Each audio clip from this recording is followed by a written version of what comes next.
नमस्कार दोस्तों, स्वागत है आपका एग्जाम गुरुजी के वीडियोस में। और इस वीडियो में हम पढ़ने वाले हैं महत्वपूर्ण सूचकांक। क्योंकि आप सभी को पता है कि जो हमारे कॉम्पिटिटिव एग्जाम्स होते हैं, जो सूचकांक होते हैं, इससे एक ना एक प्रश्न आपको हमेशा आपसे पूछा जाता है कि भारत का वैश्विक रूप में कौन से स्थान पे है। किसी भी जो इंडेक्स जारी किए जाते हैं, अलग अलग जो इंस्टीट्यूशंस होते हैं भारतीय स्तर पर या वैश्विक स्तर पर, तो उन इंडेक्सेस में से हमेशा से क्वेश्चंस बनते रहे, चाहे कोई भी एग्जाम हो, उसमें एक क्वेश्चन जरूर आता है। या तो उस रैंक, इंडिया की रैंक पूछ ली जाती है, या तो कई बार वो रिपोर्ट किसके द्वारा जारी की जाती है ये पूछ ली जाती है। तो जो महत्वपूर्ण सूचकांक होते हैं उनसे बनते ही बनते हैं। कभी कभी हो सकता है एक आध सरप्राइज क्वेश्चन आपसे पूछ लिए जाते हो। तो इस वीडियो में हम यही सब देखने वाले हैं। लेकिन यदि आप MPPSC प्री को टारगेट कर रहे हैं, 2025 की तैयारी कर रहे हैं, तो प्रीलिम्स की टेस्ट सीरीज यदि आप 80 टेस्ट देना चाहते हैं तो 199 पे आप एग्जाम गुरुजी के 80 टेस्ट दे सकते हैं। बहुत ही विस्तृत लेवल पे ये टेस्ट सीरीज है। छोटे छोटे टॉपिक से ले करके आप FLT तक कुल मिला करके 80 टेस्ट मात्र 199 में दे सकते हैं। पर यदि आपको नहीं, हमेशा तो सिर्फ केवल FLTs देनी है, तो आप यूनिट वाइज प्लस FLT आप मिल करके दे सकते हैं, वो भी मात्र 99 रुपये में। और इनमें आप खासियत ये है कि इसकी जो 5 FLT हैं, 5 FLT जो होंगी वो आपकी लाइव होंगी, जिनकी डेट बहुत जल्द अनाउंस कर दी जाएगी। इसमें सभी टेस्ट सीरीज के स्टूडेंट्स एक साथ 5 FLT में बैठ करके टेस्ट देंगे। एक शानदार कंपटीशन का माहौल तैयार किया जाएगा। तो आप इसको ज्वाइन कर सकते हैं कभी भी एग्जाम गुरुजी के ऐप से। सारे टेस्ट आप फर्स्ट टेस्ट से लेके आखिरी टेस्ट कभी भी दे सकते हैं, कितनी बार भी अटैम्प्ट कर सकते हैं। नोट्स मंगाना चाहते हैं तो आप एग्जाम गुरुजी के नोट्स भी परचेज कर सकते हैं। इसके साथ ये टेस्ट सीरीज फ्री है, हिंदी और इंग्लिश मीडियम दोनों में। और साथ ही साथ मुख्य परीक्षा के नोट्स पे चल रहा है ऑफर, केवल और केवल MPPSC प्री परीक्षा के पहले तक के लिए है। तो जो स्टूडेंट्स मेंस के नोट्स मंगाना चाहते हैं वो भी मंगा सकते हैं। 1997 पे पूरे नोट्स आपके घर भेजे जाएंगे। तो अब ये कलरफुल क्या आ गया? तो कलरफुल ये आ गया है कि भैया ग्लोबल हंगर जो इंडेक्स है 2024 हमेशा से खबरों पे रहने वाला एक इंडेक्स है। और हमेशा से आप देखेंगे इस पर काफ़ी डिबेट होती हैं जब भी ग्लोबल हंगर इंडेक्स जारी किए जाते हैं। तो इस बार के जो 2024 के ग्लोबल हंगर इंडेक्स जारी किए गए हैं, तो इनमें आप देखेंगे जो ये 19वां संस्करण था, 127 देशों में भारत की जो रैंक है वो करंट में 105वें नंबर पे है। ठीक है, जारी कौन करता है? Concern world wide and wealth hunger health को जारी किया जाता है। 2024 की इस इंडेक्स में आप देखोगे तो नेपाल की 68 है, श्रीलंका की 56 है, बांग्लादेश की 84 है और पाकिस्तान की 109 है। भारत किस में? 127 नंबर पे है। तो देखिए अब क्या होता है कि इस इंडेक्स में जैसे जैसे आपके नंबर बढ़ते हैं, ठीक है, जैसे जैसे नंबर आपके बढ़ते हैं तो मतलब आप अत्यंत क्या हो जाते हैं, एक डेंजर पोजीशन पे पहुंचते हैं। यानी नंबर आपके यदि 109 से 110 से लेकर के ऐसे बढ़ रहे हैं तो आप क्या है, थोड़ा सा डेंजर पोजीशन पे हैं। और यदि आपके नंबर 27 से नीचे की तरफ जा रहे हैं तो मतलब आप थोड़ा ठीक ठाक पोजीशन पे। तो भारत की जो इस समय करंट पे आप बात करो तो जो पॉइंट हैं वो 27.3 है। ठीक है, और भारत जो है अभी भी गंभीर है, गंभीर सिचुएशन पे भारत बना हुआ है। तो 27.3 के साथ भारत गंभीर पोजीशन में आता है। यदि भारत के नंबर इधर की तरफ जाएंगे तो अत्यधिक खतरनाक पोजीशन में पहुंच जाएगा। तो 2024 के इंडेक्स में भारत का आपसे स्कोर पूछा जाए तो 27.3 याद रखना है। किस पोजीशन में है? तो गंभीर स्थिति में है। किसमें? भुखमरी के मामले में।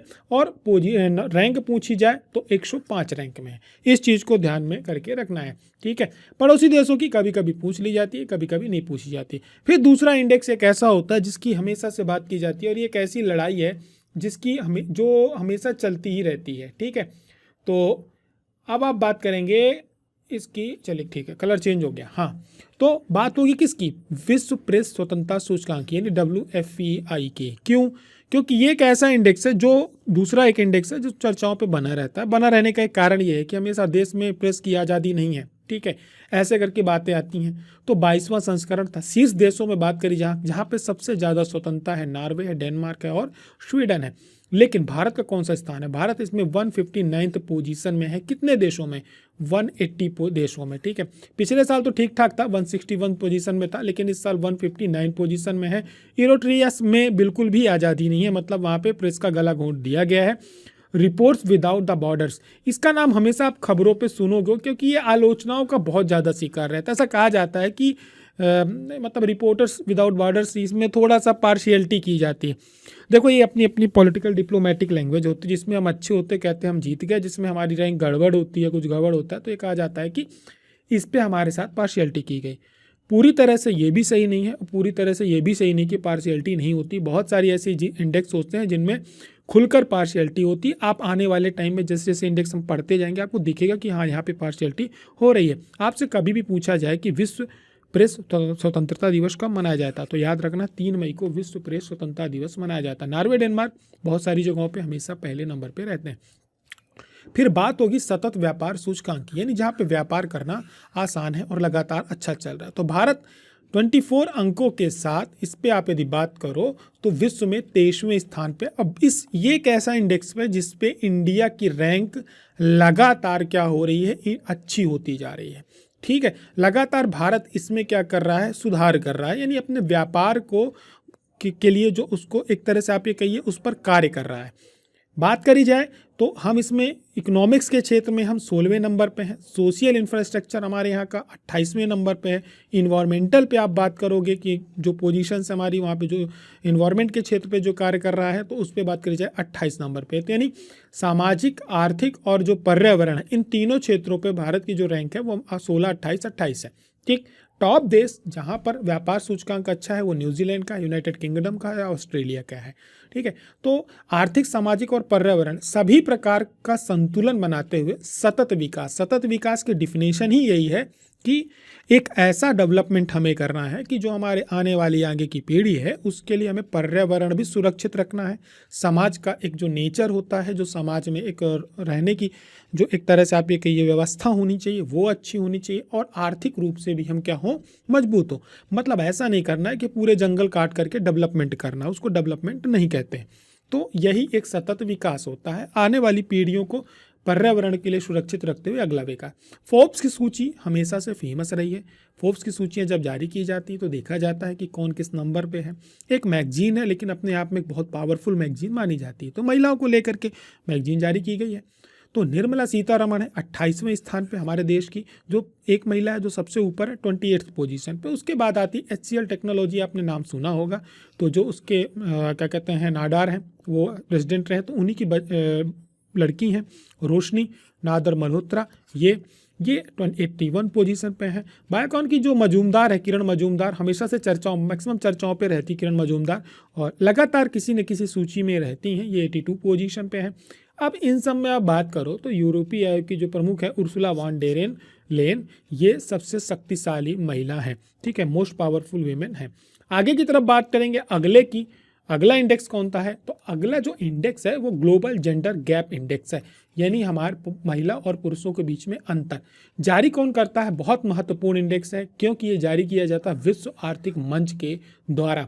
ठीक है, ये 18वां संस्करण था। शीर्ष देशों में आप बात करो तो आइसलैंड है, फिर फिनलैंड है, नॉर्वे। ये 3 देश जो छोटे छोटे देश हैं ये ऐसे इंडेक्सेस में बहुत टॉप पोजीशन पे होते हैं, और बहुत क्योंकि वहाँ पे होता भी है, छोटे देश है लेकिन ध्यान बहुत रखते हैं, छोटे देश से काम नहीं होता, लेकिन बाकी की चीज़ें उनकी बहुत अच्छी होती है। कह देना कि छोटे देश है गलत बात होगी, क्योंकि उन्होंने इन क्षेत्रों में कार्य किया हुआ है। एक तो यूरोप कंट्रीज़ में वैसे भी ऐसे इंडेक्स में आपको अच्छी पोजीशन मिलेगी। भारत का स्थान कौन सा, 129th पे। आखिरी देश कौन सा है, सूडान है। पर भारत का देखा जाए तो ठीक है पोजीशन, अब ऐसा नहीं कह सकते एकदम से खराब है। इस इंडेक्स में थोड़ा सा चीज़ें हैं, हमारे यहाँ का कल्चर भी एक कारण, वो शायद इसको नहीं समझ पाते कई बार, जिसकी वजह से हम ऐसे इंडेक्सेस में अक्सर पीछे हो जाते हैं। तो वैश्विक जो लैंगिक अंतर सूचकांक है ये एक तरह से महिला और पुरुषों में समानता के लिए है, कि जहाँ पर दोनों को एक ही नज़र से देखा जाता है। 2006 से इसकी शुरुआत हुई थी, विश्व आर्थिक मंच के द्वारा इसको जारी किया जाता है। और इसमें आप देखोगे तो हमारा पड़ोसी देश बांग्लादेश है, जो कि एक तरह से मुस्लिम कंट्री है, वो भी हमसे एक अच्छी पोजीशन में है, 99th पोजीशन पे है। उसके बाद नेपाल ऑलरेडी अच्छी पोजीशन पे, श्रीलंका भी है, भूटान भी है। भूटान वैसे उसके नंबर कम है देखा जाए तो। इंडिया 129 पोजीशन पे है, मालदीव और पाकिस्तान हमसे काफ़ी पीछे हैं। ठीक है, तो भारत से अब बात करो वैश्विक लैंगिक सूचकांक, जो टॉप सूचकांक है उनको आप जरूर एक जगह लिख करके रखेंगे। तो भारत इसमें किस में है, 129 पोजीशन पे है। आगे की तरफ बढ़ेंगे, बात करेंगे नवाचार की। ये एक ऐसा इंडेक्स है जिसपे इंडिया, दूसरा इंडेक्स है जिसपे इंडिया लगातार अच्छा कार्य कर रहा है। हमारे यहाँ इनोवेशंस को काफ़ी क्या किया जा रहा है, प्रमोट किया जा रहा है। करंट की गवर्नमेंट बहुत ज़्यादा कर रही है। तो बात करी जा रही है तो ग्लोबल इनोवेशन इंडेक्स GII में 2024 में भारत जो है किस पोजीशन पे, 39th पोजीशन पे है।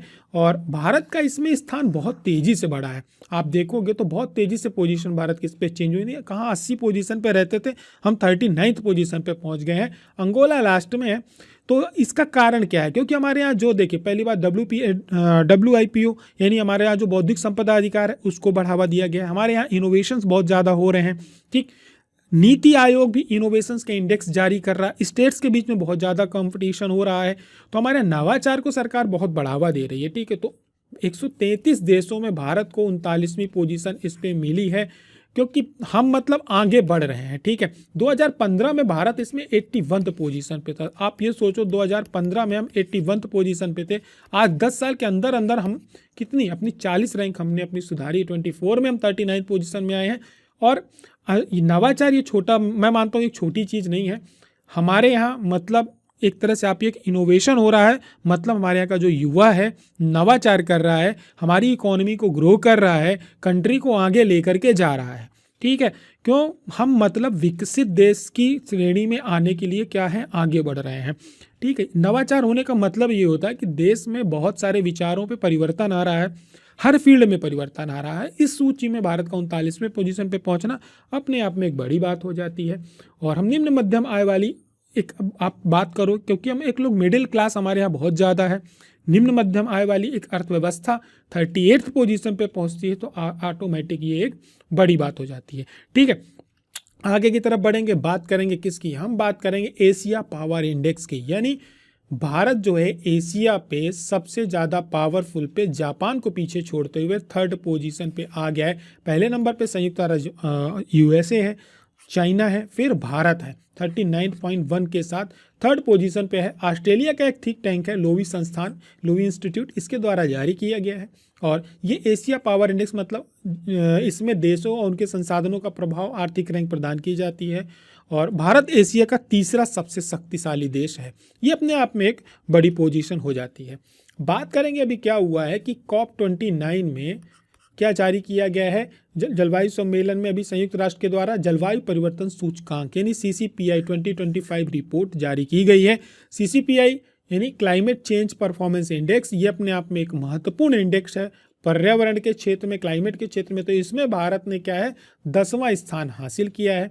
और इस स्थान पे शीर्ष में आप बात करो तो डेनमार्क है, लेकिन ऊपर की आप देखोगे तो 3 पोजीशन के लगभग छोड़ करके खाली करके रखी गई है। तो डेनमार्क, नीदरलैंड ये सब टॉप पोजीशन पे। इंडिया इसमें ग्रीनरी में आता है।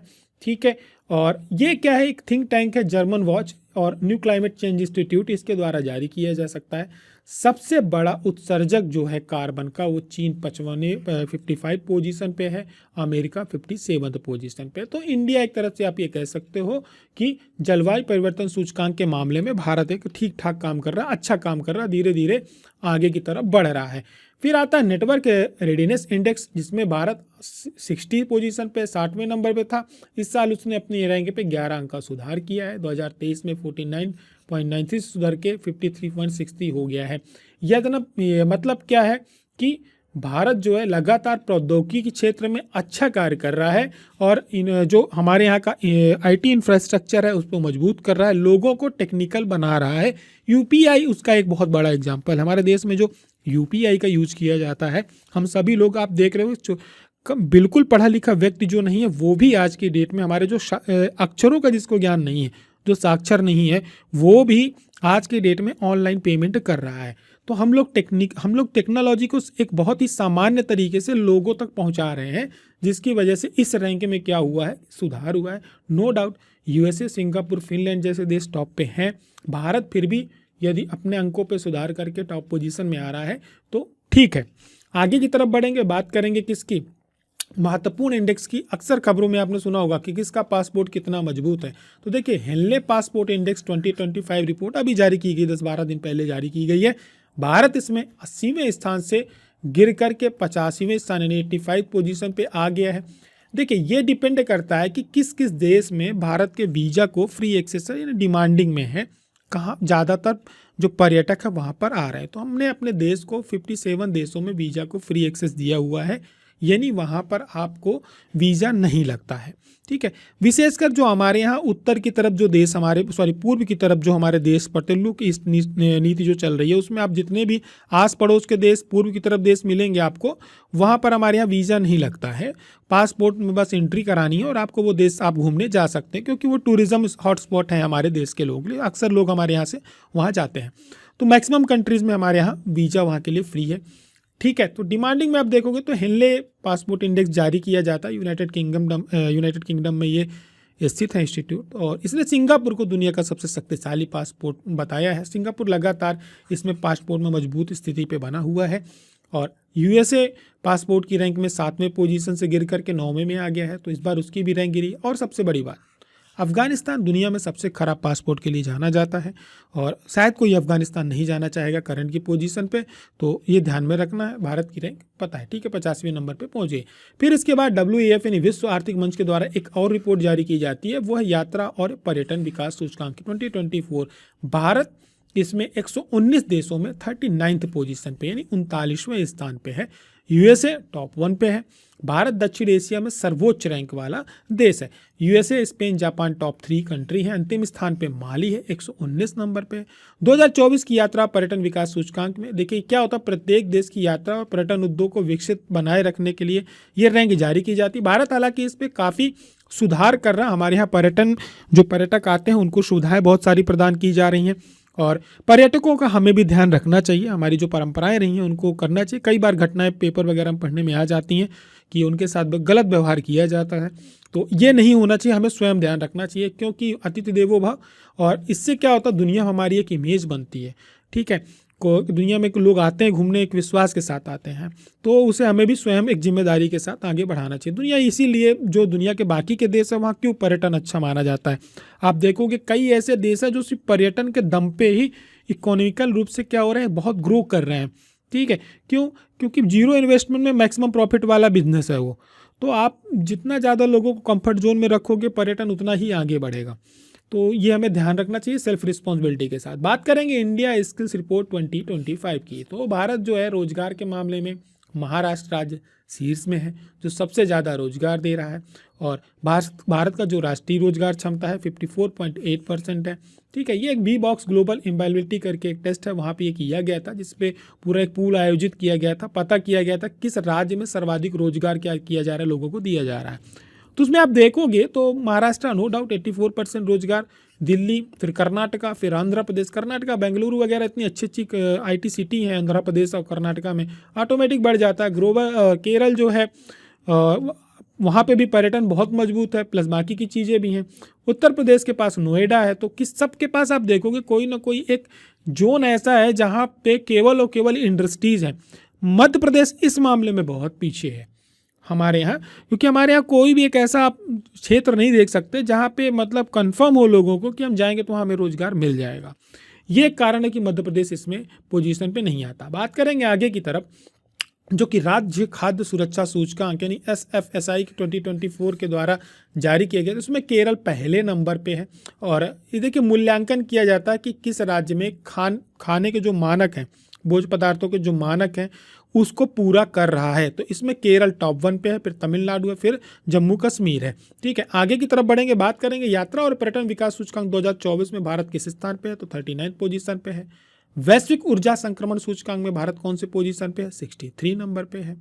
आगे की तरफ बात करेंगे, विश्व आर्थिक मंच द्वारा वैश्विक ऊर्जा संक्रमण का जो सूचकांक जारी किया गया है 120 देशों में भारत किस पे है, 63वें स्थान पे रखा गया है। 2023 में 67th पोजीशन पे था, तो इस बार 4 अंकों का सुधार हुआ है।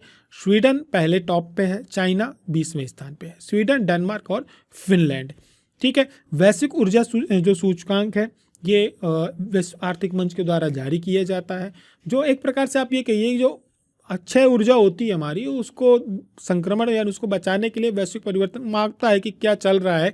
ठीक है, कितनी आप लोग ऊर्जा का उपयोग कर रहे हो, किस प्रकार से ऊर्जा की खपत हो रही है, किस किस क्षेत्र में ऊर्जा का यूज किया जा रहा है, इन सब चीज़ों के बाद वो जारी किए जाते हैं। ठीक है, वैल्यूएशन कंसल्टेंसी फर्म ब्रांड के द्वारा भी क्या जारी किया गया, इंडिया 124 नामक एक रिपोर्ट जारी की गई है कि हमारे यहाँ की कौन सी जो ब्रांड है, टॉप ब्रांड है या उसको बहुत ज़्यादा वरीयता मिलती है, तो देखिए टाटा समूह सबसे टॉप 1 पे है, फिर इन्फोसिस है, फिर एचडीएफसी है, जो कि हमारे यहाँ के एक तरह से आप ये कि सबसे मूल्यवान कंपनियाँ हैं, ऑर्गेनाइजेशन है।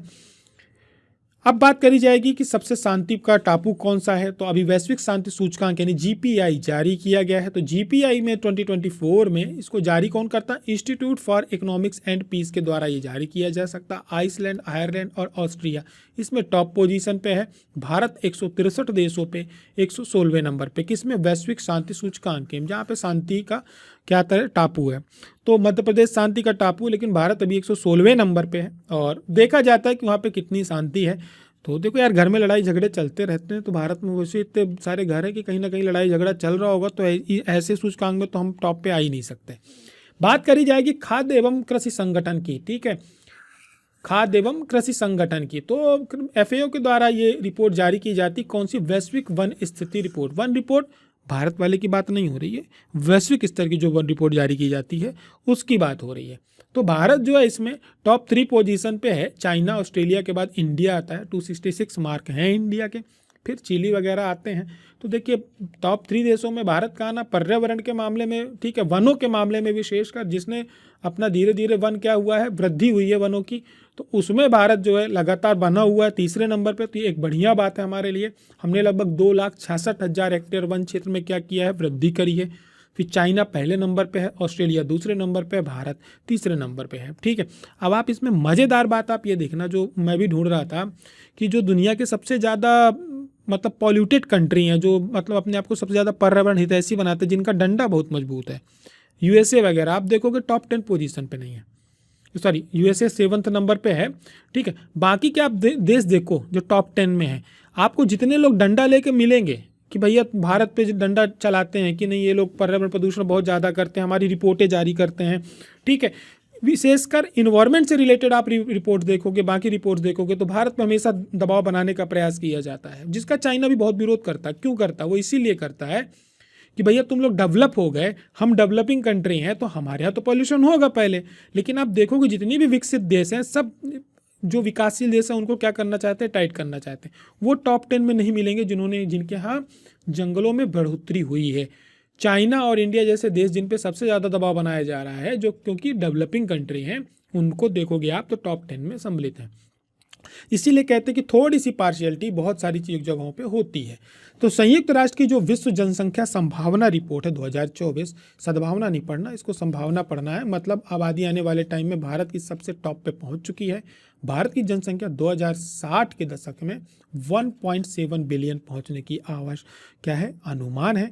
भारत इस समय टॉप 3 देशों में है। पहले नंबर पे जहाँ की जनसंख्या सबसे ज़्यादा है भारत है, दूसरे नंबर पे चाइना है, तीसरे नंबर पे अमेरिका है, फिर इंडोनेशिया है, फिर पाकिस्तान है, ठीक। तो भारत आने वाले समय में 1.7 बिलियन तक पहुँचने का अनुमान है। आपसे पूछा यही जा सकता है 2060 में। बात करी जाएगी Yale center for environmental law and policy और कोलंबिया सेंटर के द्वारा एक रिपोर्ट जारी की जाती है, पर्यावरण प्रदर्शन सूचकांक, इन्वायरमेंटल परफॉर्मेंस इंडेक्स, जिसको हम लोग ईपीआई कहते हैं। तो भारत इसमें जो है 180 देशों में 176वें स्थान पे, जो कि पाकिस्तान, वियतनाम और लाओस के द्वारा क्या है, उनसे ऊपर है। तो मैंने वही बताया ना, आप ये देखोगे कि ये जो भारत क्यों इन चीज़ों का विरोध करता, मैंने आपसे कहा था ना कि कई जगह पार्शियलिटी आपको दिखेगी। यानी भारत की स्थिति ये है कि हम केवल पाकिस्तान, वियतनाम, लाओस और म्यांमार बस से ऊपर हैं। 180 देशों में हम किस पे हैं, 176। यानी हमारे यहाँ का वायु गुणवत्ता, उत्सर्जन, जैव विविधता, सबके मामले में हमारा प्रदर्शन बहुत खराब है। कारण क्या है, हमारी कोयले पर निर्भरता है। यानी उज्ज्वला योजना जो लाई गई है वो इन्हीं इंडेक्सों को सुधारने के लिए लाई गई। तो इतना सिलेंडर बांटने के बाद भी हमारे यहाँ कोयले का उत्सर्जन बहुत ज़्यादा हो रहा है, ग्रीन हाउस गैस का उत्सर्जन बहुत ज़्यादा हो रहा है, वायु प्रदूषण का स्तर हमारे यहाँ बहुत खराब है, ठीक है। तो ये सब चीज़ें इतनी खराब है कि 2025 तक हमारी स्थिति और ख़राब हो जाएगी। तो कुल मिलाकर आप ये देखो कि हमको इस रिपोर्ट में इस नंबर पे क्यों लाया गया, ये सोचने वाली बात होगी, ठीक है, कि कहीं ना कहीं पार्शियलिटी होती है। तो दुनिया के जो विकसित देश है क्या वहाँ नहीं हो रहा है, तो कहीं ना कहीं कुछ तो गड़बड़ होता है। अब बात होगी वैश्विक निवेश की 2024 में। ये संयुक्त राष्ट्र व्यापार और विकास निगम, जो यूएनसी टैड बोला जाता है, उसके द्वारा जारी की जाती है। तो भारत में एफडीआई में पिछले बार की अपेक्षा गिरावट आई है। FDI मतलब प्रत्यक्ष विदेशी निवेश। हमारे यहाँ जो FDI आती है, विदेशी निवेश आता है, उसमें पिछले कुछ समय से गिरावट आई, क्योंकि कोविड के टाइम में बहुत तेज़ी से बढ़ी थी हमारे यहाँ। FDI बहुत तेज़ी से आई थी, टॉप पोजीशन पे हम आ गए थे। 2023 में हमारे यहाँ लगभग 43% की गिरावट आई है। इसका कारण आप पूछोगे तो भारत की जो रैंकिंग है 2022 में 8वें स्थान से गिर के 15वें स्थान पे आ गई। क्या है? व्यवसाय सुविधा और डिजिटल सरकार समाधान, कम निवेश मध्य, मतलब हमारे यहाँ ये कहा जा रहा है, इनका ये कहना है कि भैया आप अपने यहाँ जितना ज़्यादा डिजिटलाइजेशन करोगे, जितना ज़्यादा, और तो आप उतनी ही जल्दी क्या करोगे, और साथ में बात देखो आप, व्यवसाय की सुविधा बढ़ाना, लोगों को सिंगल विंडो देना ताकि आपके यहाँ व्यवसाय करने लोग आएँ। तो हमारे यहाँ सिंगल विंडो सिस्टम जो लाया जा रहा है कि बहुत ज़्यादा नगर निगम से लेकर के बाकी जगह फाइलें ना घुमाई जाए, फाइलें कम घूमनी चाहिए, ठीक है, PDF घुमाओ ऑनलाइन में। तो अब PDF घूमती है आजकल, आप देख रहे होगे। फिर इसके बाद डिजिटल सरकार समाधान, दूसरा क्या है, मतलब आप जितना ज़्यादा हो सके डिजिटलाइजेशन कर दो। किया जा रहा है डिजिटलाइजेशन, पर अब उतनी स्पीड से नहीं हो रहा है, पर तो किया तो जा, इससे आपके यहाँ निवेश की समस्या क्या मिल सकता है, समाधान मिल सकता है। साथ ही अंतर्राष्ट्रीय संगठनों को डिजिटल प्लेटफॉर्म बनाने और बढ़ाने के लिए विकासशील देशों को तकनीकी सहायता देनी चाहिए। मतलब भारत इसके लिए कई बार MOU वगैरह साइन होते रहते सभी देशों के साथ कि आप हमको क्या करो, टेक्नोलॉजी प्रोवाइड करो। लेकिन दुनिया के देश क्यों देंगे आप अपनी टेक्नोलॉजी, ये बताओ, आप इतनी आसानी से नहीं देते हैं। तो टॉप 3 देशों की बात करोगे तो USA, चाइना, सिंगापुर इसमें टॉप 3 में है। संयुक्त राष्ट्र व्यापार विकास के द्वारा जारी की जाती है, जिसका स्थापना 1964 में हुई थी। मुख्यालय जेनेवा में है। महासचिव इस समय ग्रीन स्पैन है। आगे की तरफ बढ़ेंगे, बात करेंगे अगले इंडेक्स की, जो कि संयुक्त राष्ट्र सतत विकास समाधान नेटवर्क यानी SDSN द्वारा जारी की जाती है सतत विकास रिपोर्ट। और इसमें 2015 में इसके कुछ लक्ष्य निर्धारित किए गए थे। नीति आयोग की जो सतत विकास रिपोर्ट जारी की जाती है, उसका वीडियो हम आपको अलग से क्या करेंगे, जारी कर देंगे। तो इसको लेकर के आप लोगों को बहुत परेशान नहीं होना है, इसका अलग से वीडियो आप लोगों के पास पहुंच जाएगा। SDG इंडेक्स जो इसके द्वारा जारी की जाती है, क्या कहते हैं, नीति आयोग के द्वारा, उसको हम अलग से बनाएंगे वीडियो, ठीक है। तो टॉप 3 के देशों की बात करोगे तो देखो फिनलैंड, स्वीडन, डेनमार्क है इसमें। और भारत जो है 64 के अपने के साथ 109वीं रैंक हासिल किया है, जहाँ पे सतत विकास की मैंने आपको अभी डिफिनेशन बताई है। तो सतत विकास का जो डिफिनेशन है उसके अकॉर्डिंग जो है भारत अभी 109वीं पोजीशन पे, जहाँ की पर्यावरण को ध्यान में रख करके आगे धीरे धीरे क्या किया जा रहा है, डेवलपमेंट किया जा रहा है। इसमें 16 इंडेक्स होते हैं, सबके सबको सम्मिलित किया गया है। हेल्थ से लेकर एजुकेशन, इन्वायरमेंट, आपका व्यापार को लेकर सब कुछ रहता है उसमें, ठीक है। तो अब देखते हैं SDG में आगे की तरफ बढ़ेंगे, बात करेंगे किसकी, भारतीय वन्य जीव संस्थान की अभी रिपोर्ट जारी की गई है। और गंगा नदी बेसिन में 4000 से अधिक डॉल्फिन पाई जाती हैं, और उसकी सहायक नदियों में पाई जाने वाली नदी डॉल्फिन में 2000 से अधिक अकेले उत्तर प्रदेश में पाई गई। यानी सर्वाधिक जो डॉल्फिन पाई जाती है हमारे 4000 से अधिक वो गंगा नदी में पाई जाती हैं, चंबल नदी में भी पाई जाती हैं। और गंगा नदी में जो डॉल्फिन को ब्लाइंड डॉल्फिन और गंगा सुसु या हीहू के नाम से भी जाना जाता है। इसका मुख्य वैज्ञानिक नाम प्लैटिस्टा गैंगेटिका है, ठीक है।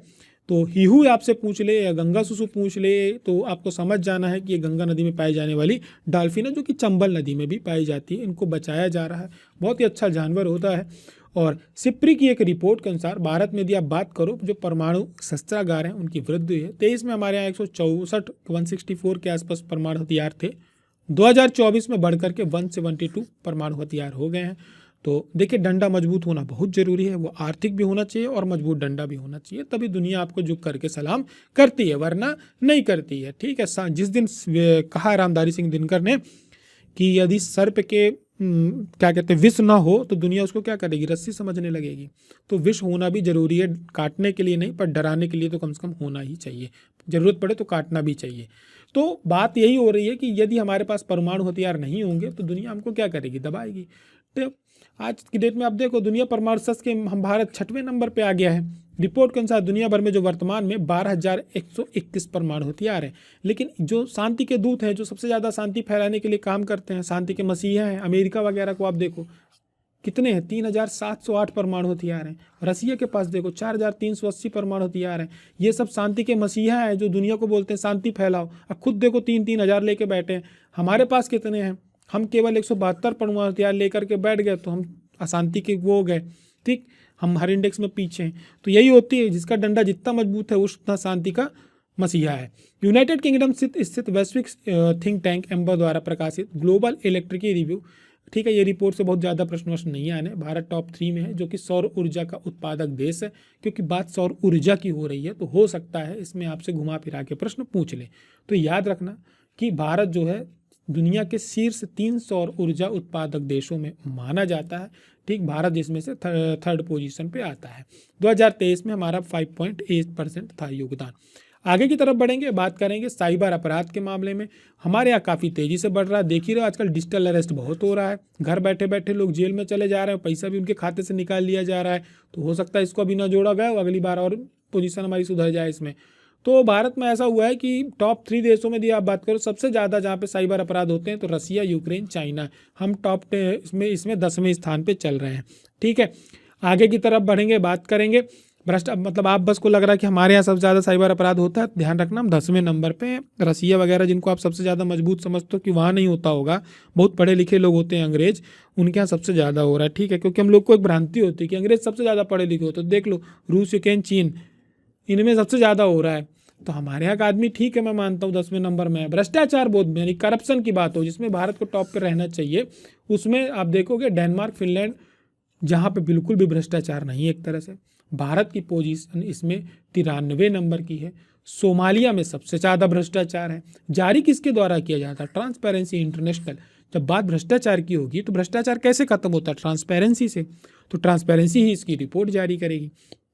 ठीक है, इसमें मापा जाता है कि सबसे ज़्यादा भ्रष्टाचार किस किस श्रेणी में रखा जाता है। तो भाई इसकी निजी फायदे के लिए सरकारी शक्ति का दुरुपयोग, ये कहलाता है भ्रष्टाचार। ठीक, तो यानी अपने व्यक्तिगत फायदे के लिए जो सरकारी पावर होती है उसका दुरुपयोग। तो आप समझ गए होंगे भ्रष्टाचार क्या होता है। आगे की तरफ बढ़ेंगे, बात करेंगे अगले टॉपिक की, और वो है हमारा अंतर्राष्ट्रीय बौद्धिक संपदा सूचकांक। यहाँ से प्रश्न बनने की संभावना आपकी रहती है और 55 देश इसमें शामिल हैं। भारत इसमें 38.64% के साथ 42वें पोजीशन पे है। 2022 से लगातार अपरिवर्तन है। बौद्धिक संपदा के मामले में हम वास्तव में बहुत पूछे, हमारे यहाँ बहुत सारे इनोवेशंस होते हैं जिनका हम लोग क्या करते हैं, रजिस्ट्रेशन नहीं कराते हैं। तो उन्हीं सब चीज़ों के लिए अब हमारे यहाँ चालू हुआ है। हम लोगों के सब सिलेबस में भी इसको इसीलिए सम्मिलित किया गया है। यूएस चैम्बर ऑफ कॉमर्स के द्वारा इसको क्या किया जाता है, जारी किया जाता है। आगे की तरफ बढ़ेंगे, बात करेंगे तेंदुआ रिपोर्ट की। तो देखिए तेंदुआ रिपोर्ट में भारत में लगभग 13,874 तेंदुए हैं, और इतने तेंदुए हैं कि कई बार बाहर निकल के शहर में भी मिल जाते हैं। मध्य प्रदेश तेंदुआ स्टेट तो है ही, दूसरे नंबर पे महाराष्ट्र है, तीसरे नंबर पे कर्नाटका है। टाइगर स्टेट, तेंदुआ स्टेट, फॉक और लोमड़ी स्टेट यानी है ना, और भी क्या, गिद्ध स्टेट।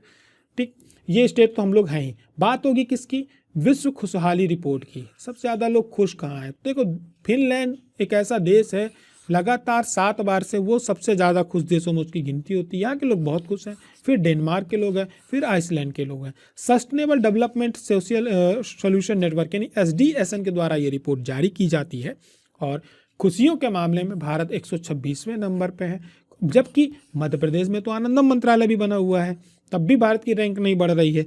तो हम खुश क्यों नहीं हैं, पता नहीं। खुशहाली के मामले में कई बार डाउट होता है। सबसे निचले स्थान पे अफगानिस्तान है। ठीक है, तो हम लोगों की रिपोर्ट इतनी खराब तो नहीं रहनी चाहिए। हम लोग बहुत खुश लोग हैं। ठीक, धार्मिक लोग, दुनिया हमारे यहाँ खुशियाँ ढूंढने आ रही। कुंभ लगा हुआ है, देखो सब काहे के लिए आ रहे हैं, विदेश से चल के आ रहे हैं लोग। तो हम क्यों इस मामले में पीछे, ये पल्ले नहीं पड़ रही बात करेंगे अब आगे की तरफ किसकी? लॉजिस्टिक परफॉर्मेंस इंडेक्स 2023 की।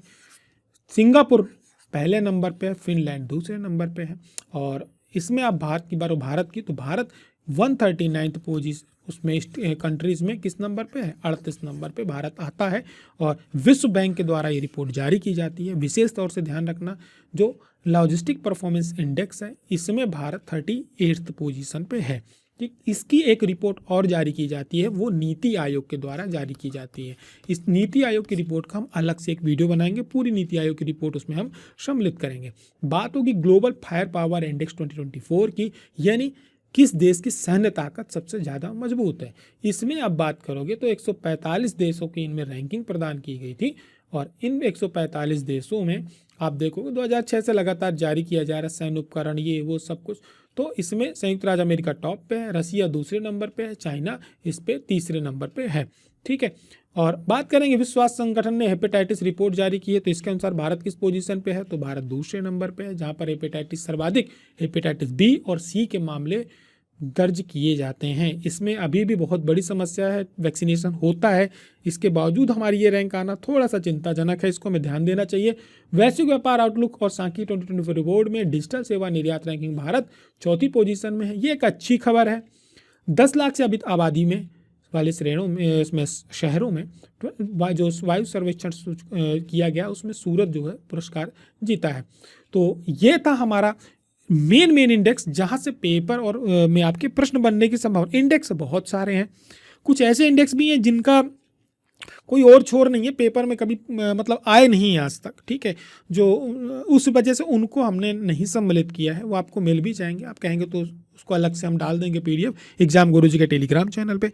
पिछली बार जो हमने वीडियो बनाया था स्पोर्ट्स का, उसकी PDF टेलीग्राम चैनल पे डाल दी गई है। और साथ ही साथ आपके जो सबसे अच्छा एक वीडियो दूसरा है हमारा जो व्यक्तित्व है, मध्य प्रदेश के व्यक्तित्व, उसको आप लोग जरूर एक बार देख लें, वहाँ से पक्का प्रश्न आने की संभावना है। इंडेक्स से भी प्रश्न बनते हैं, तो जो महत्वपूर्ण टॉपिक है जहाँ से प्रश्न बनते ही बनते हैं करंट अफेयर के उनके हम वीडियोस बनाते रहेंगे। आप लोगों को लगता है कि इस टॉपिक पे भी बनने चाहिए तो आपके पास अभी समय है, नीचे कमेंट करके ज़रूर बता दें कि सर मेरे को इस टॉपिक पे आप वीडियो बना दीजिए, तो हम उसको बनाने का प्रयास करेंगे। साथ ही साथ आपको बता दें, यदि आप बिना टेस्ट के एग्ज़ाम नहीं निकलना है, 99 में 40 टेस्ट है, आराम से दे सकते हैं। 199 में 80 टेस्ट है, आराम से दे सकते हैं। और पूरे टेस्ट आप फर्स्ट से लेके 80 तक के आराम से दे सकते हैं, कितनी बार भी दे सकते हैं, कभी से भी दे सकते हैं, कोई रोक टोक नहीं है। आप जब भी ज्वाइन करना चाहें एग्जाम गुरुजी के नंबर पे ज्वाइन कर सकते हैं। साथ ही साथ मुख्य परीक्षा के नोट्स में भी ऑफर चल रहा है, जो कि आपके पेपर तक है 1997 में, इस पर ऑर्डर कर सकते हैं। हमारी और आपकी मुलाकात अगले वीडियो में होती है। वीडियो शेयर करना बिल्कुल नहीं भूलें। तब तक के लिए हमारी मेहनत तभी सफल होती है जब आप लोगों का एक शेयर हमारी मेहनत के लिए बहुत होता है, ठीक है।